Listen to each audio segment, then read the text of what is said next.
Good evening friends, कैसे हो आप सभी लोग। Fantasy talent hub YouTube channel में आप सभी लोगों का स्वागत है। दोस्तों, वीडियो में ना आज हम बात करेंगे इंडिया और ऑस्ट्रेलिया के बीच होने वाले सेकंड ओडीआई मैच के बारे में, जो कि कल सुबह 9 बजे से खेला जाएगा। पहला मैच इंडिया बड़े भयानक तरीके से हारी थी। मतलब शुरुआत बहुत ही वाहियात थी। 10 ओवर में महज 27 रन इंडिया से बन पाए थे। अब चाहे जो भी सिचुएशन हो, चाहे जो भी कंडीशन हो, लेकिन इंडिया की टीम वर्तमान में जिस तरह के माइलस्टोन को सेट कर चुकी है, उसके बाद में 27 रन बहुत कम थे। ठीक है, अब इस मैच में क्या यही कुछ रिपीट होगा, उसके बारे में बात कर लेंगे और साथ ही साथ देखेंगे कि कौन कौन से प्लेयर्स बेहतर हैं। देखो, अगर आप सिर्फ इंडिया को इस तरह से देखो कि भाई हम इंडियंस हैं और इंडिया को ही सपोर्ट करेंगे, वो एक अलग चीज़ है। लेकिन यहाँ अगर हम बात करें क्रिकेट के हिसाब से, तो चांसेस है कि ऑस्ट्रेलिया के जीतने के ज़्यादा। ठीक है, नॉर्मल सी बात है, क्योंकि ऑस्ट्रेलियन कंडीशंस में ऑस्ट्रेलिया कमाल करती है। अब इस मैदान पर जहां ये मैच होगा, किस तरह का मैच चलेगा, आपको कैसा कॉम्बिनेशन तैयार करना है, कौन बेहतर है, कौन गंदा कर सकता है, इसके बारे में डिटेल से चर्चा करेंगे। सबसे पहले वेन्यू के बारे में बात करेंगे। लेकिन अगर आप लोगों ने हमारे इस चैनल को सब्सक्राइब नहीं किया है, जहां आपको बहुत ही कमाल की इंफॉर्मेशन नॉलेज मिलती है, उसको सब्सक्राइब नहीं किया है, तो आप लोग थोड़ी सी मिस्टेक कर रहे हो। तो सबसे पहले चैनल को सब्सक्राइब कर लो, बेल आइकन पर प्रेस कर देना। आप लोगों का सपोर्ट रहेगा तो और बेहतर चीज आपको प्रोवाइड करा पाएंगे। और साथ ही साथ दोस्तों, टेलीग्राम ज्वाइन कर लीजिएगा। टेलीग्राम पर आपको ट्रेडिंग टिप्स मिल जाती हैं, जिससे आप अपना प्रॉफिट बना सकते हो। और अगर आप लोगों ने टेलीग्राम ज्वाइन नहीं किया तो जल्दी से ज्वाइन कर लीजिए, जिसका लिंक वीडियो के डिस्क्रिप्शन और कमेंट सेक्शन में है, जो कि आप लोगों के लिए बिल्कुल फ्री है। अब सबसे पहले दोस्तों वेन्यू पे चर्चा कर लेते हैं। मैच होगा एडिलेड ओवल में और इस मैदान के ऊपर टोटल अभी तक हो चुके हैं 86 मैचेस, जिनमें से पहले बैटिंग करने वाली टीम ने लगभग 46 मैचेस को विन किया है।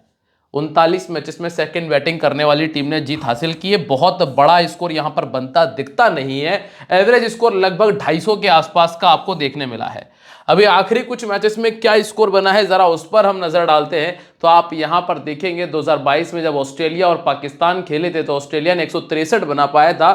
और मैं आपको बता दूं कि इस वाले मैचेस में जो ये पाकिस्तान के साथ मैचेस हुए थे ना, यहां पर ना बड़ी कमाल की गेंदबाजी की थी पाकिस्तान के फास्ट बॉलर्स ने, और अपने ही जाल में फंसी थी ऑस्ट्रेलिया की टीम। क्योंकि ऑस्ट्रेलिया के हिसाब से एक बाउंसी विकेट बना लेना, एक पेस विकेट बना लेना सामने वाली टीम को मुश्किलों में डालता। लेकिन पाकिस्तान के पास में जो गेंदबाजी लाइनअप है वो बड़ी तगड़ी है। आप भी जानते हैं कि उनके पास हारिस रऊफ है। हारिस रऊफ को आप वैसे मत देखो कि आप इंडियन विकेट्स पर देख रहे हो, लेकिन हाँ, वो ऑस्ट्रेलियन पिचेस पर काफी घातक होते हैं। पेस बाउंस के साथ में, शाहीन शाह अफरीदी स्विंग के साथ में, वहां इनको फायदा मिला था। तो इसी वजह से हर मैच में पावर प्ले में लगभग 2 विकेट हमने देखे। जैसे यहां 2, यहां पे 3 विकेट, यहां पे जरूर 1 विकेट था और यहां पे फिर से 2 विकेट थे।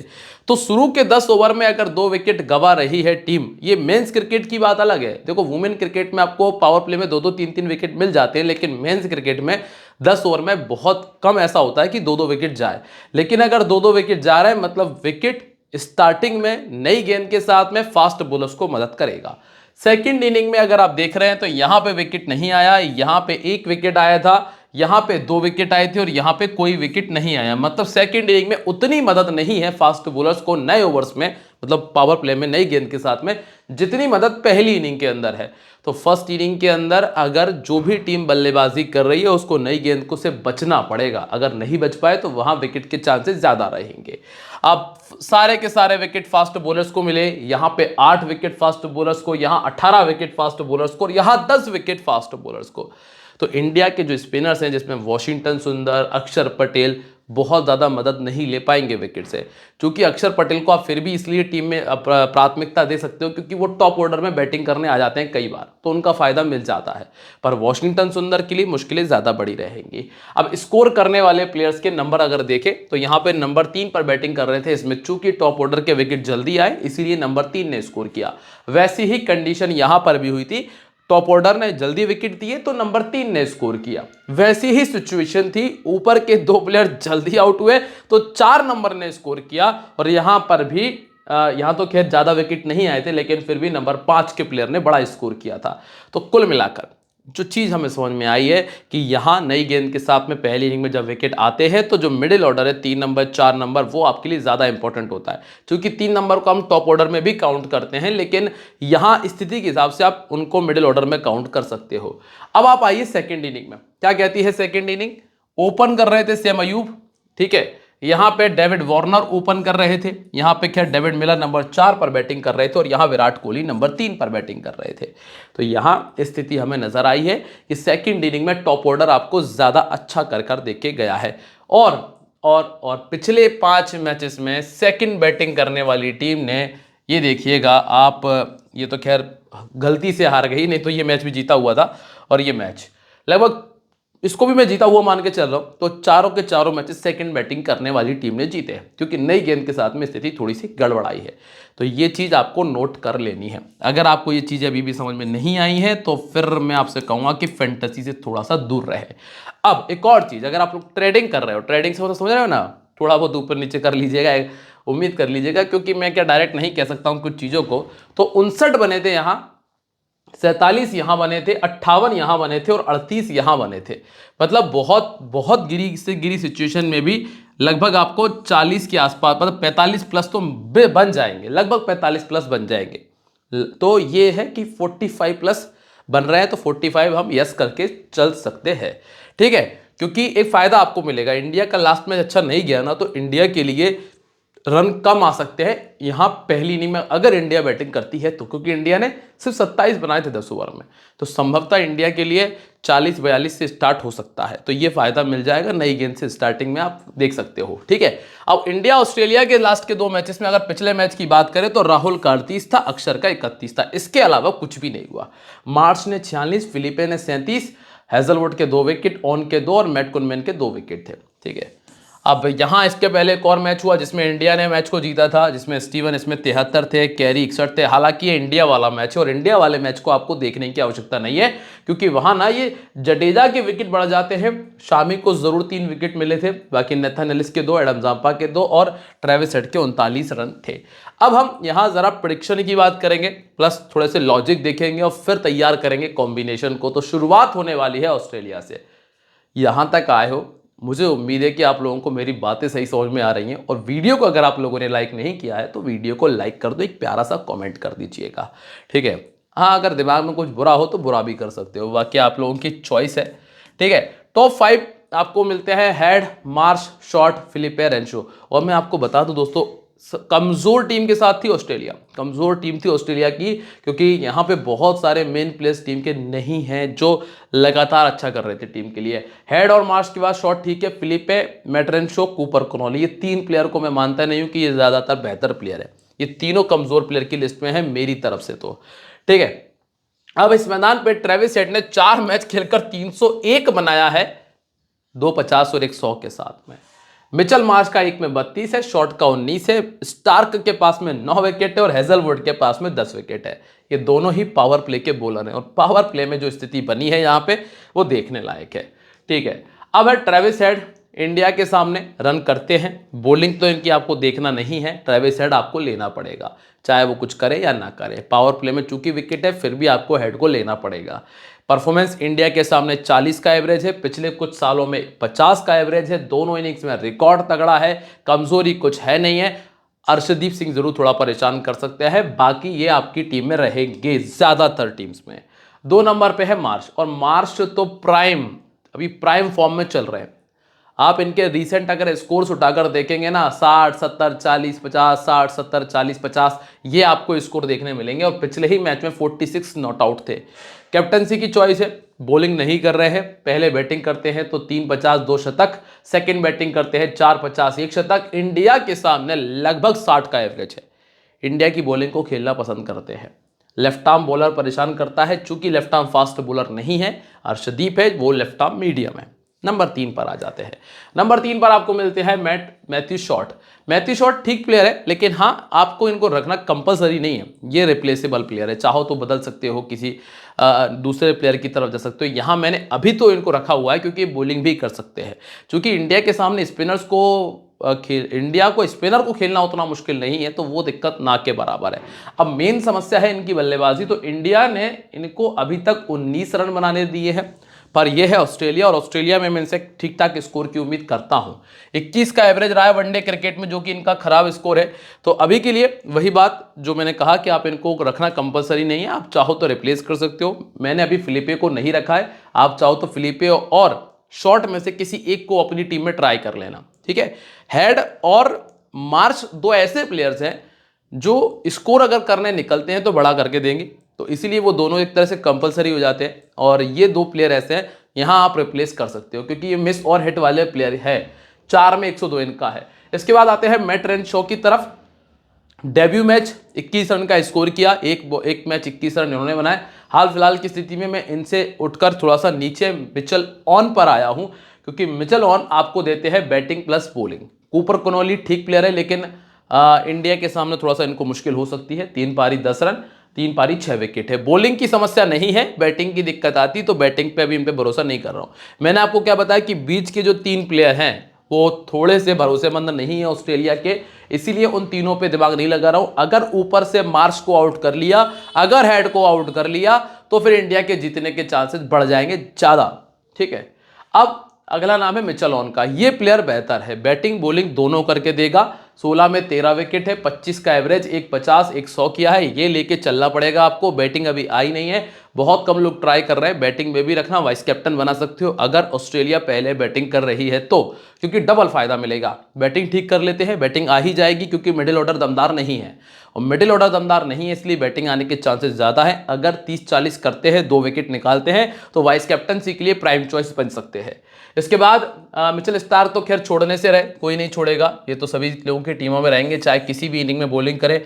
मैट कुनमैन 5 में 9 विकेट थे। इंडिया की गलती थी जो विकेट फेंका है, इनको विकेट मिलना नहीं था, क्योंकि शुरू में रन बना नहीं पाए, बाद में बल्ला चलाना पड़ा, तो वो कुनमैन को विकेट मिल गया। ऐसा दोबारा शायद ना हो, इसलिए कुनमैन को इतनी आवश्यकता नहीं है। और नेथन एलिस की भी बिल्कुल सिमिलर सिचुएशन है, वेरिएशन करते थे, जब नए नए आए थे तब पकड़ नहीं पाते थे बल्लेबाज, अब उतनी दिक्कत नहीं है। किसी किसी मैच में मिल जाते हैं विकेट जहां ज्यादा तेजी से रन चाहिए होते हैं, लेकिन यहां ऐसी स्थिति नहीं होगी।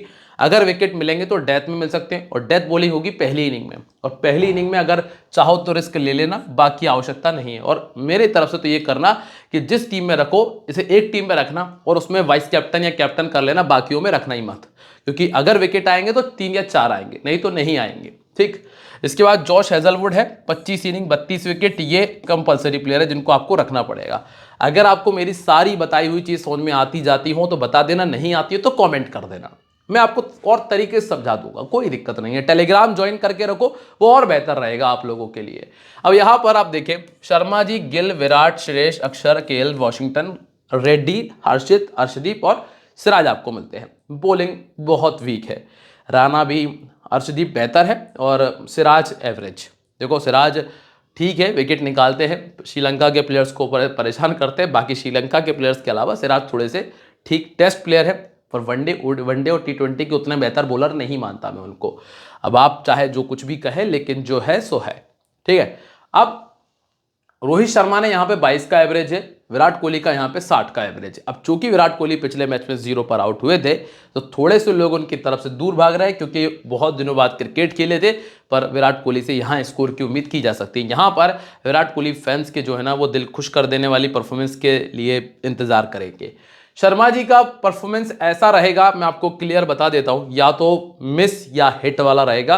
पिछले मैच के परफॉर्मेंस के बाद में मुझे ये लगता है, जो मेरा पर्सनल व्यू है, वो बैट चलाएंगे, मतलब वो बैट नहीं रोकेंगे। और बैट नहीं रोकने का मतलब यह है कि या तो बहुत तेजी से रन या फिर जल्दी से विकेट, बस यही स्थिति बनेगी। तो रोहित शर्मा के साथ में बस आपको यहाँ पे रिस्क है, प्योर रिस्क है, क्योंकि लेना भी रिस्क है, छोड़ना भी रिस्क है, दोनों सिचुएशन में रिस्क है। तो ये तो प्योर लक के साथ में जाएगा शर्मा जी का स्कोर, क्योंकि मैं आपको बता रहा हूं ना, वो बैट ही चलाने वाले हैं इस मैच में। मुझे बिल्कुल समझ में आ रहा है लास्ट मैच में क्या हुआ था, बल्ला रोका है, विकेट गया है, और वो गलती दोबारा शायद ना करें। तो इसीलिए शर्मा जी की तरफ से अब आपके लिए रिस्क है। अब ये तो दोस्तों लक वाला क्रिकेट हो जाएगा यहाँ से। अब गिल की बात करेंगे, गिल स्ट्रगल करेंगे, 32 का एवरेज है, 150 100 किया है। हाँ, ग्राउंडेड खेलते रहे, अच्छी बात है, लेकिन थोड़ी सी दिक्कतें बढ़ेंगी अगर स्कोर बनाने जाएंगे तो, पहली चीज है, ठीक है। दूसरी चीज ये भी है कि अगर मान लीजिए पहला विकेट जल्दी आ गया, दूसरा विराट कोहली का अगर विकेट जल्दी आता है तो फिर गिल का परफॉर्मेंस आएगा। तो इसके लिए विराट कोहली और शर्मा जी दोनों को जल्दी आउट होना पड़ेगा, और जो मुझे मुश्किल लग रहा है, विराट कोहली स्कोर करेंगे तो गिल को अटैक करना पड़ेगा थोड़ा सा, वहां गिल के चांसेस हैं आउट होने के थोड़े से ज्यादा। पहले बैटिंग करते हुए 650 500 किया है, दोनों में से एक रख लेना, शर्मा जी और गिल में से एक रख सकते हो। फिर आते हैं हम विराट कोहली की तरफ। ये मेरे इस मैच के लिए कंफर्म पिक है ग्राउंड रिकॉर्ड के हिसाब से। इस ग्राउंड पे इनका रिकॉर्ड अच्छा है, वाइस कैप्टनसी के लिए अच्छी चॉइस है, दोनों इनिंग्स में ठीक रिकॉर्ड है, इसीलिए विराट कोहली मेरे इस मैच के लिए अच्छे पिक है। श्रेयस अय्यर बहुत कम लोग रख रहे हैं, बेवकूफ़ी कर रहे हैं। अय्यर अभी प्राइम फॉर्म में है, तो अय्यर भी मेरी टीम में रहेंगे। 100 किया है, ऑस्ट्रेलिया के सामने रिकॉर्ड अच्छा नहीं है, पर रीसेंट रिकॉर्ड बहुत कमाल है। मैं लेके चलूंगा श्रेयस अय्यर को इस मैच में, लगभग 40 का स्कोर आपको मिल जाने वाला है। ठीक है, फिर आते हैं इसके बाद अक्षर पटेल। मैंने आपको पीछे ही बता दिया कि लगभग 20 25 35 रन आते हैं और एक विकेट निकाल कर दे सकते हैं। अक्षर पटेल भी आपकी टीम में कंफर्म पिक है, कंफर्म नहीं छोड़ना है, चाहे 0 पर आउट हो जाए। ठीक है, मैट कुरमेन इनको दिक्कत देंगे, ऑर्थोडॉक्स के सामने दिक्कत आती है इन्हें, और ना ही हमें छोड़ना है लोकेश राहुल को। केएल राहुल सभी सिचुएशंस के लिए बेहतर प्लेयर है, 57 का एवरेज है, पिछले एक साल में ऑस्ट्रेलिया के सामने 59 है, 750 की है। केएल राहुल भी मेरी टीम में शामिल है। पहले बैटिंग करते हुए 350 2 शतक, सेकंड बैटिंग करते हुए 450 और ये वाइस कैप्टनसी की भी अच्छे दावेदार है। फिर आते हैं वॉशिंगटन सुंदर। यहां पर मैं अभी दिमाग नहीं लगा रहा हूं, हाँ बैटिंग से कुछ स्कोर आ सकता है, बॉलिंग के चांसेस थोड़े से कम नजर आ रहे हैं। 21 के 25 विकेट है और पॉसिबल है कि रिप्लेसमेंट हो सकता है। इसके बाद एक एन कुमार रेड्डी, अच्छा प्लेयर है पर बैटिंग डाउन इतना नीचे है कि वहां पर आप उम्मीद नहीं करोगे ज्यादा, इसलिए रेड्डी मेरी टीम में अभी नहीं है। अर्शदीप सिंह ये मेरी टीम में शामिल है, 9 इनिंग 15 विकेट इनके पास है। सिराज को मैंने अभी नहीं लिया है, 28 में 47 विकेट है। अगर लेना पड़े तो पहली इनिंग की बॉलिंग में लीजिएगा, सेकंड इनिंग की बॉलिंग में मत लीजिएगा। और हर्षित राणा अभी मेरी टीम से बाहर है। ठीक है, अब हर्षित राणा प्राइम प्लेयर है वर्तमान में इंडियन क्रिकेट टीम का, जो कि वनडे भी खेल रहा है, जो कि T20 भी खेल रहा है, जो कि टेस्ट मैच भी खेल रहा है। उससे बड़ा प्राइम प्लेयर अभी वर्तमान में इंडिया टीम में नहीं है कोई भी। ठीक है, कैप्टन वाइस कैप्टनसी में मिचेल मार्श, हेड और केएल राहुल मेरे लिए एक अच्छी चॉइस है। एक विराट कोहली की चॉइस कर सकते हो, साथ में अक्षर पटेल को ऐड कर सकते हो। ठीक है, और गेंदबाजी में जॉश हेजलवुड एक बढ़िया ऑप्शन रहेगा अगर बनाना चाहो तो। ठीक है, क्या कहता है टीम कॉम्बिनेशन जरा समझ लेते हैं। राहुल है यहाँ पे, मार्श, हेड, शॉट, ऑन, ये मैंने रखे हुए हैं, इनके टॉप 3 है और मिचेल ऑन है। यहाँ Matthew Short oblique Josh Philippe कर सकते हो, इसके अलावा चेंजेस नहीं है। विराट कोहली, श्रेयस अय्यर, लोकेश राहुल टीम में है, अक्षर पटेल है, हेजलवुड, स्टार्क और अर्शदीप सिंह को मैंने टीम में रखा हुआ है।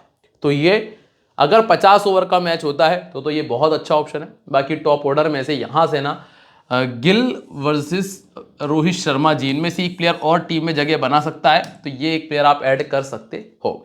उम्मीद करता हूं कि जो मैंने आपको बताया है वो आपको समझ में आ गया होगा। अगर आ गया है तो लाइक मार दो, कमेंट कर दो, वीडियो को शेयर कर दो, और अगर आप लोग शेयर नहीं करेंगे तो आपका भाई बहुत बहुत बहुत बहुत बहुत डाउन हो जाएगा। इसलिए अगर आप चाहते हो कि भाई लगातार इंफॉर्मेटिव वीडियोस प्रोवाइड करता रहूं तो अभी सब्सक्राइब शेयर कर दीजिएगा। मिलेंगे आप लोगों से अपनी अगली वीडियो में, तब तक के लिए दोस्तों बाय, जय हिंद, जय महाकाल।